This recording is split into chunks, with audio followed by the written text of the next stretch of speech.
मधुबन की धरनी सजाकर कहाँ छुप गए तुम बाबा।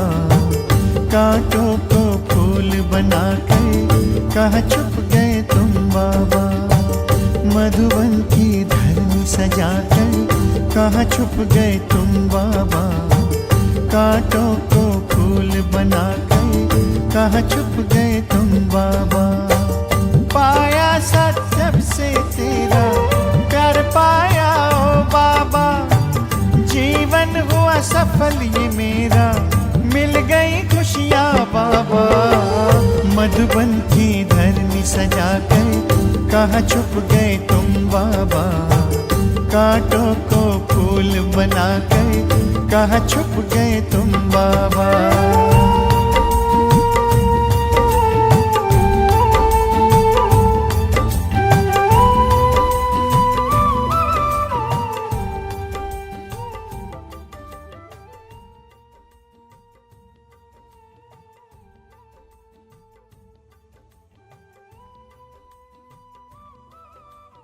ओम शांति। आज 2 मई 2021 अव्यक्त बाप दादा के महावाक्य हैं। रिवाइज मुरली है 23 दिसंबर 1987। मनन शक्ति और मगन स्थिति। आज डबल ताजधारी, डबल राज्य अधिकारी बनाने वाले बाप विशेष अपने डबल विदेशी बच्चों से मिलन मनाने आए हैं। बाप दादा देख रहे हैं कि चारों ओर के डबल विदेशी स्नेही सहयोगी सदा सेवा के उमंग उत्साह से स्नेह और सेवा दोनों में आगे बढ़ते जा रहे हैं। हर एक के मन में यह उत्साह है कि हमें बाप दादा की प्रत्यक्षता का झंडा लहराना है। हर दिन उत्साह के कारण संगम युग को उत्सव प्रमाण अनुभव करते उड़ते जा रहे हैं, क्योंकि जहाँ हर समय उत्साह है, चाहे बाप दादा से याद द्वारा मिलन मनाने का, चाहे सेवा द्वारा प्रत्यक्ष फल प्राप्त होने के अनुभव के उत्साह में, दोनों उत्साह हर घड़ी हर दिन उत्सव का अनुभव कराते हैं।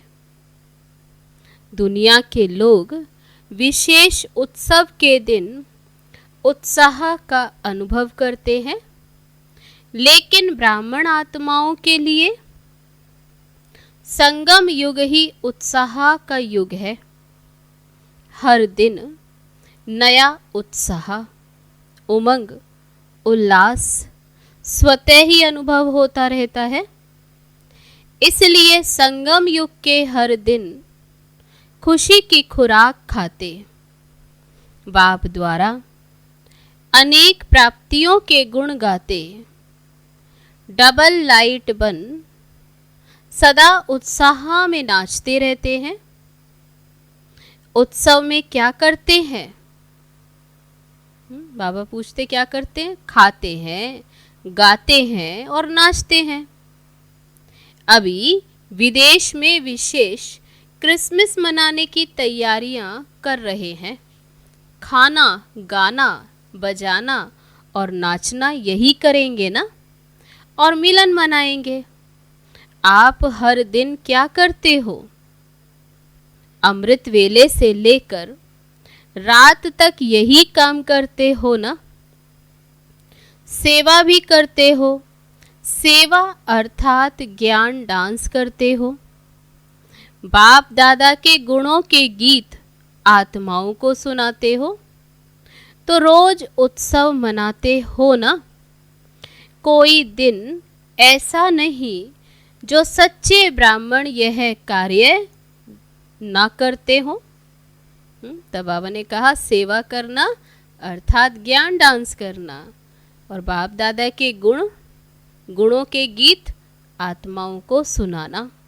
तो बाबा कहते ये कार्य तो ब्राह्मण हर रोज करते हैं। संगम युग का हर दिन उत्साह भरे उत्सव का दिन है। वह तो 1-2 दिन मनाते हैं, लेकिन बाप दादा सभी ब्राह्मण बच्चों को ऐसी श्रेष्ठ बनाते हैं, ऐसी गोल्डन गिफ्ट देते हैं जो सदा के लिए संपन्न, सदा भरपूर बन जाते हो।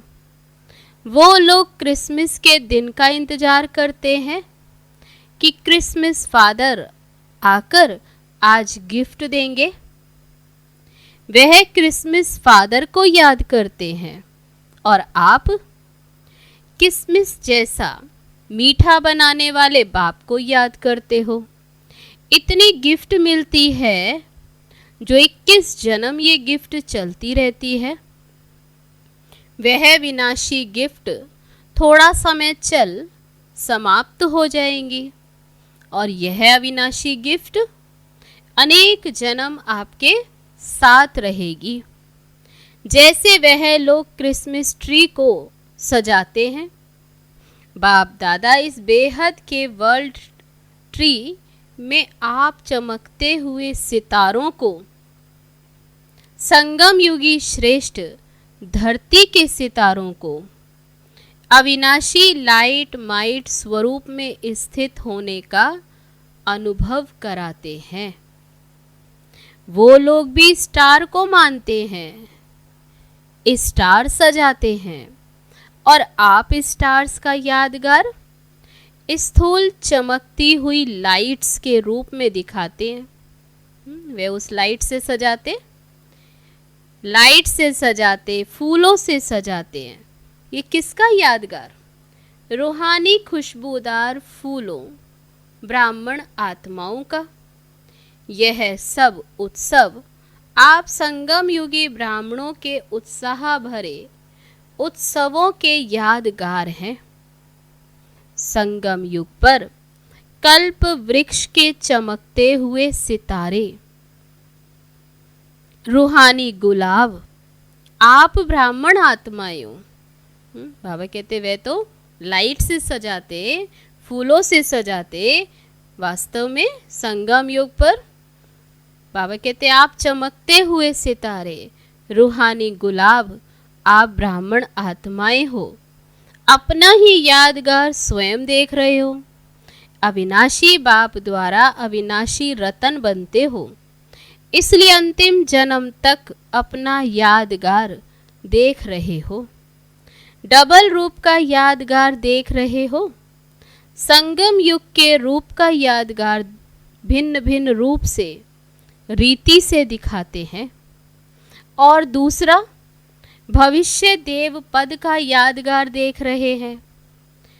ना सिर्फ अपने रूप का यादगार देखते हो, लेकिन आप श्रेष्ठ आत्माओं के श्रेष्ठ कर्मों का भी यादगार है। बाप और बच्चों के चरित्र का भी यादगार है।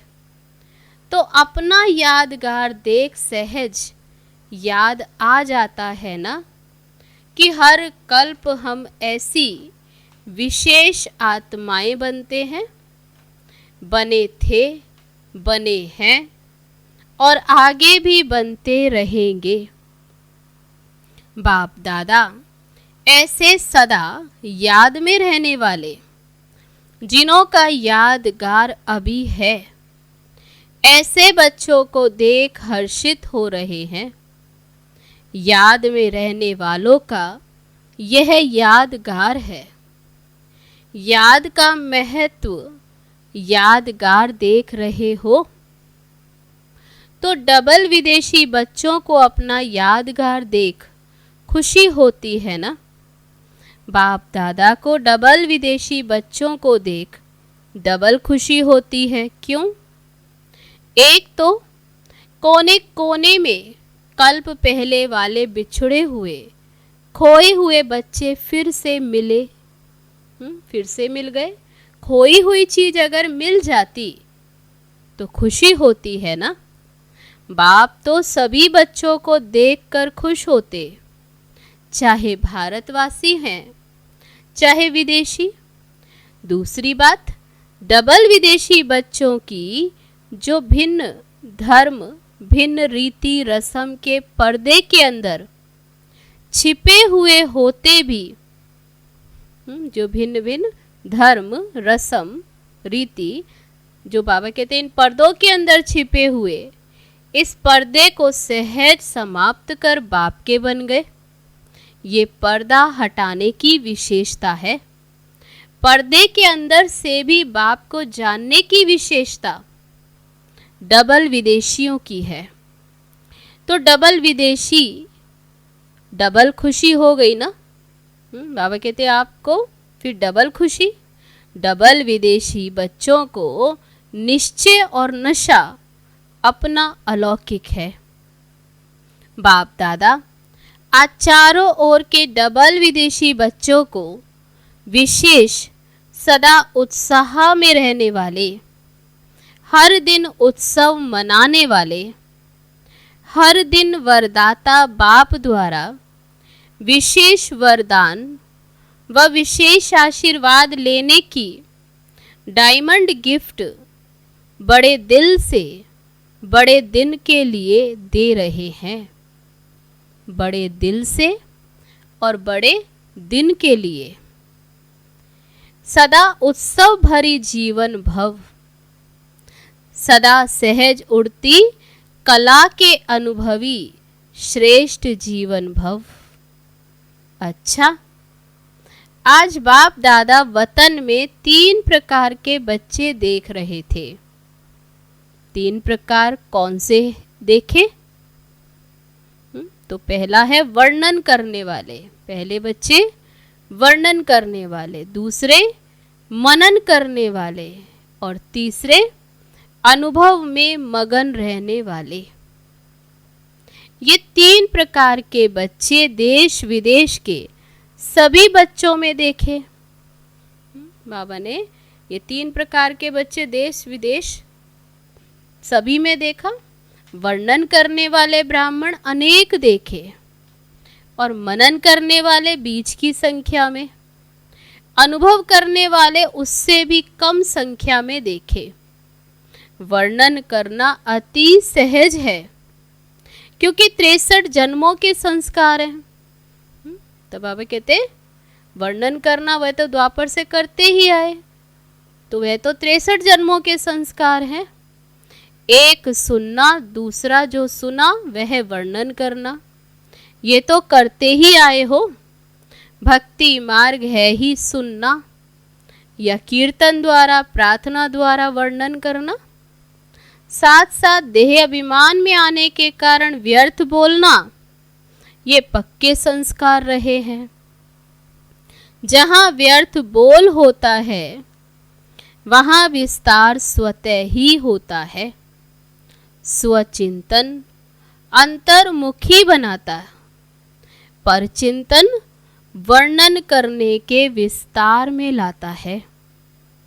तो वर्णन करने के संस्कार अनेक जन्मों के होने के कारण ब्राह्मण जीवन में भी अज्ञान से बदल ज्ञान में तो आ जाते। ज्ञान को वर्णन करने में जल्दी होशियार हो जाते हैं। वर्णन करने वाले वर्णन करने के समय तक खुशी व शक्ति अनुभव करते हैं, लेकिन सदा काल के लिए नहीं।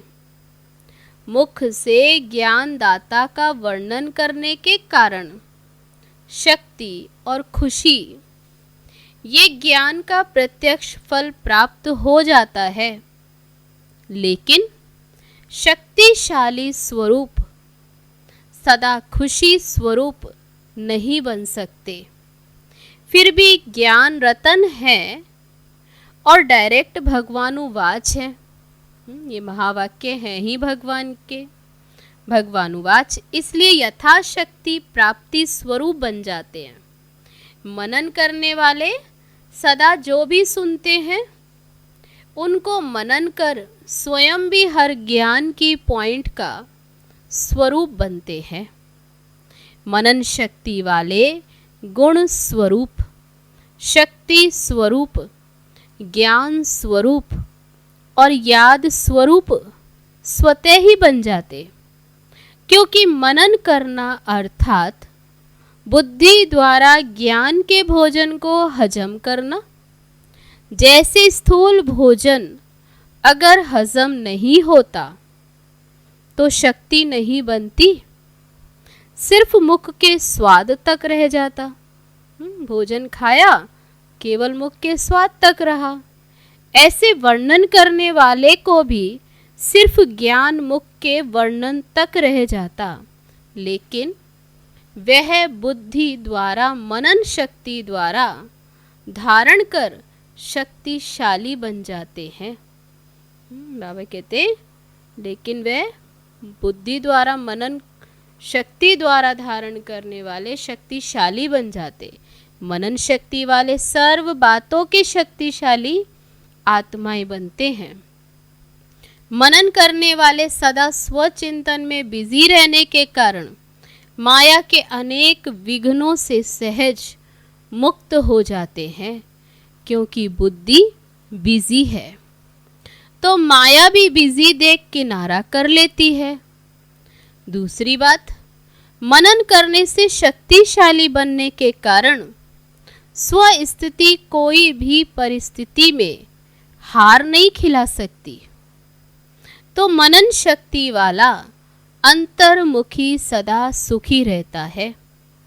समय प्रमाण शक्तियों को कार्य में लगाने की शक्ति होने के कारण जहाँ शक्ति है वहाँ माया से मुक्ति है। तो ऐसे बच्चे विजयी आत्माओं की लिस्ट में आते हैं। तीसरे बच्चे सदा सर्व अनुभवों में मगन रहने वाले। मनन करना ये सेकंड स्टेज है, लेकिन मनन करते हुए मगन रहना ये है फर्स्ट स्टेज। मगन रहने वाले स्वतः ही निर्विघ्न तो रहते ही हैं, लेकिन उससे भी ऊंची विघ्न विनाशक स्थिति रहती है, अर्थात स्वयं निर्विघ्न बन औरों के भी विघ्न विनाशक बन सहयोगी बनते हैं। अनुभव सबसे बड़े से बड़ी अथॉरिटी है। अनुभव की अथॉरिटी से बाप समान मास्टर ऑलमाइटी अथॉरिटी की स्थिति का अनुभव करते हैं। मगन अवस्था वाले अपने अनुभव के आधार से औरों को निर्विघ्न बनाने के एग्जाम्पल बनते हैं, क्योंकि कमजोर आत्माएं उन्हों के अनुभव को देख स्वयं भी हिम्मत रखती है, उत्साह में आती है। हम भी ऐसे बन सकते हैं। मगन रहने वाली आत्माएं बाप समान होने के कारण स्वतः ही बेहद की वैराग्य वृत्ति वाली, बेहद के सेवाधारी और बेहद के प्राप्ति के नशे में रहने वाले सहज बन जाते हैं। मगन रहने वाली आत्माएं सदा कर्मातीत अर्थात कर्म बंधन से न्यारी। बाबा कहते हैं जो मगन रहने वाली आत्माएं, उनकी क्या निशानी? वे सदा कर्मातीत अर्थात कर्म बंधन से न्यारी और सदा बाप की प्यारी हैं। मगन आत्मा सदा तृप्त आत्मा, संतुष्ट आत्मा, संपन्न आत्मा, संपूर्णता के अति समीप आत्मा है। सदा अनुभव की अथॉरिटी के कारण सहज योगी, स्वतः योगी ऐसी श्रेष्ठ जीवन, न्यारी और प्यारी जीवन का अनुभव करते हैं। उनके मुख से अनुभवी बोल होने के कारण दिल में समा जाते हैं। और वर्णन करने वाले के बोल दिमाग तक बैठते हैं। बाबा ने कहा जो अनुभवी बोल होने के कारण वे दिल में समा जाते, वर्णन करने वाले के बोल दिमाग तक बैठते। तो समझा फर्स्ट स्टेज क्या है? मनन करने वाले भी विजयी हैं, लेकिन सहज और सदा में अंतर है। एक है सहज और एक है सदा। तो बाबा कहते दोनों में अंतर। मगन रहने वाले सदा बाप की याद में समाये हुए रहते हैं। तो अनुभव को बढ़ाओ, लेकिन पहले वर्णन से मनन में आओ। पहला वर्णन करना, तो बाबा कहते पहले वर्णन से मनन में आओ। मनन शक्ति मगन स्थिति को सहज प्राप्त करा लेती है। मनन करते करते अनुभव स्वतः ही बढ़ता जाएगा। मनन करने का अभ्यास अति आवश्यक है, इसलिए मनन शक्ति को बढ़ाओ। सुनना और सुनाना तो अति सहज है। मनन शक्ति वाले, मगन रहने वाले सदा पूज्य, वर्णन करने वाले सिर्फ गायन योग्य होते हैं। तो सदा अपने को गायन योग्य, पूजन योग्य बनाओ।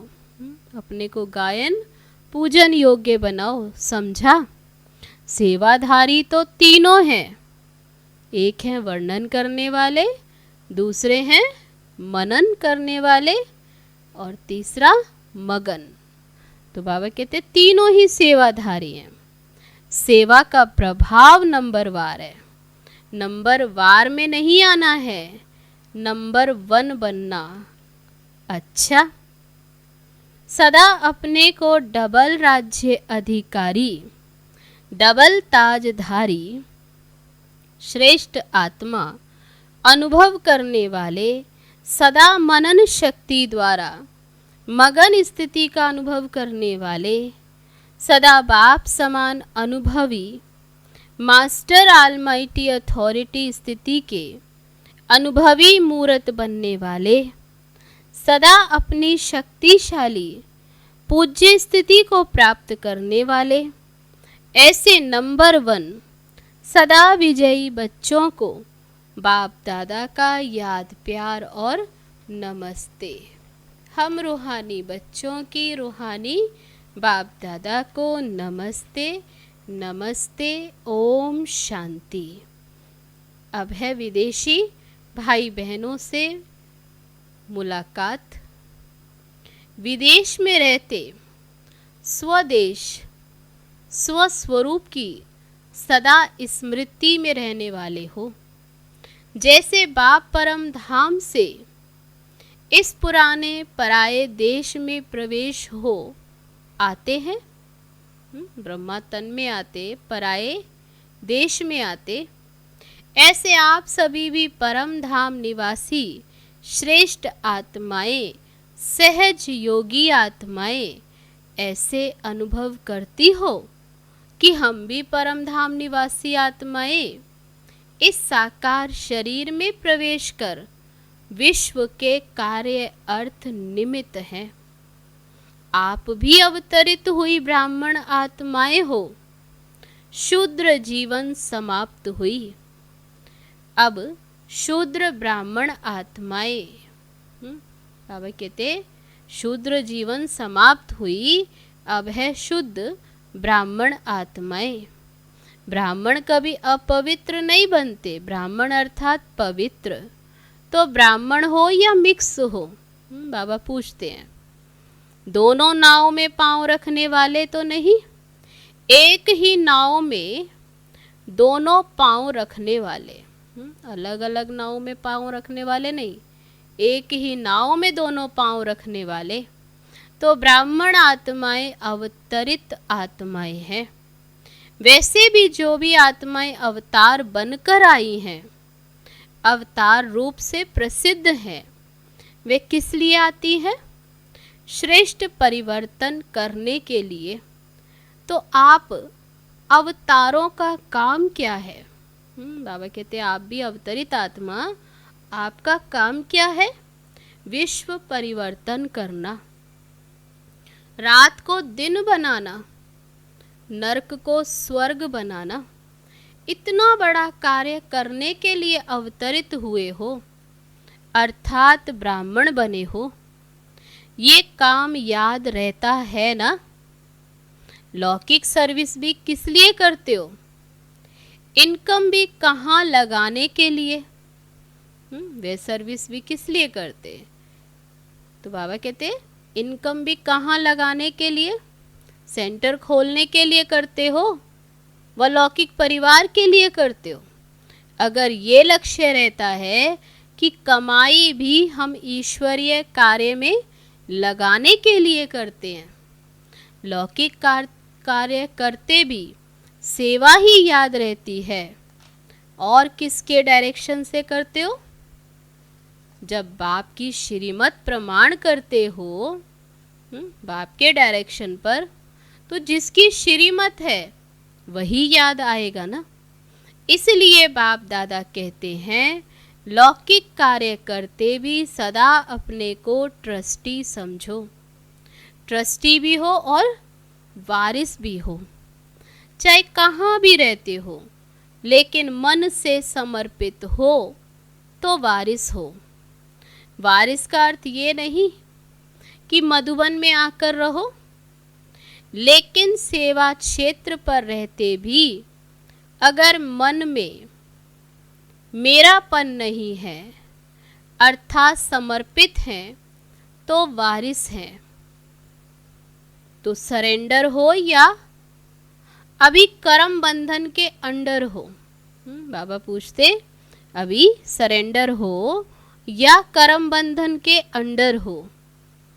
जब मन से समर्पित हो गए तो समर्पित आत्मा को बंधन नहीं लगेगा, क्योंकि सरेंडर हो गए, सभी बंधनों को भी सरेंडर कर दिया। अगर मन को कोई भी बंधन खींचता है तो समझो बंधन है, बाकी आता है और चला जाता है तो बंधन नहीं है। तब बाबा ने कहा अगर कोई बंधन मन को बांधता है तो समझो वह बंधन है, बाकी कोई बंधन आता और चला जाता तो वह बंधन नहीं। तो बाबा कहते कि हम ऊपर से आए हैं, हम अवतार हैं, यही स्मृति सदा रहे। ये स्मृति सदा रखो। अवतार आत्माएं कभी शरीर के हिसाब किताब के बंधन में नहीं आएंगी, विदेही बनकर के कार्य करेंगी। शरीर का आधार लेते हैं, लेकिन शरीर के बंधन में नहीं बंधते। तो ऐसे बने हो तो सदा अपने को शरीर के बंधन से न्यारा बनाने के लिए अवतार समझो। इस विधि से चलते रहो तो सदा बंधन मुक्त, न्यारे और सदा बाप के प्यारे बन जाएंगे। अच्छा, अब है आज का वरदान।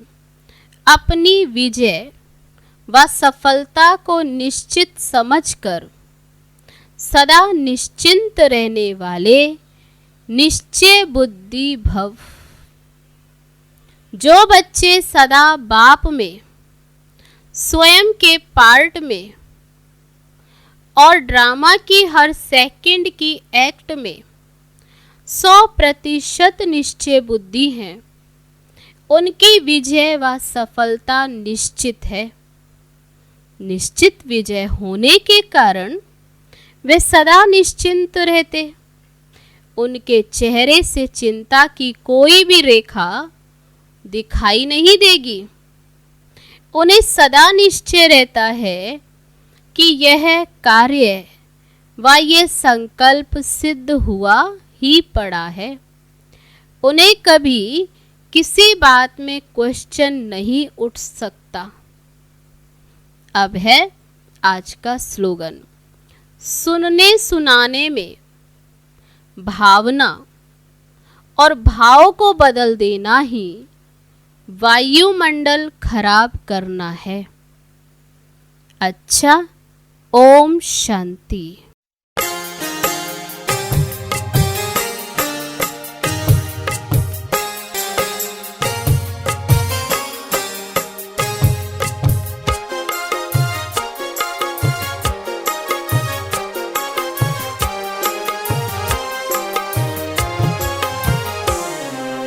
मस्तक सिंहासन पे हम आत्माएं, राजन बने और शासन चलाएं। कर्मेंद्रियां कर्मचारी हमारी, भ्रिकुटी बीच दरबार अपना सजाएं। मस्तक सिंहासन पे हम आत्माएं, राजन बने और शासन चलाएं।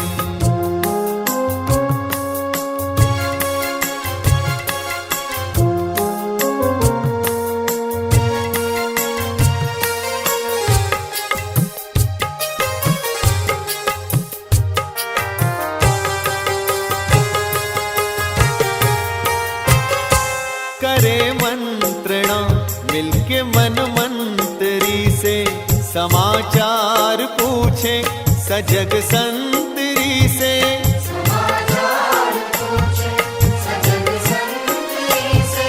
बड़ी सावधानी से इस राजधानी को माया की छाया से पल पल बचाएं।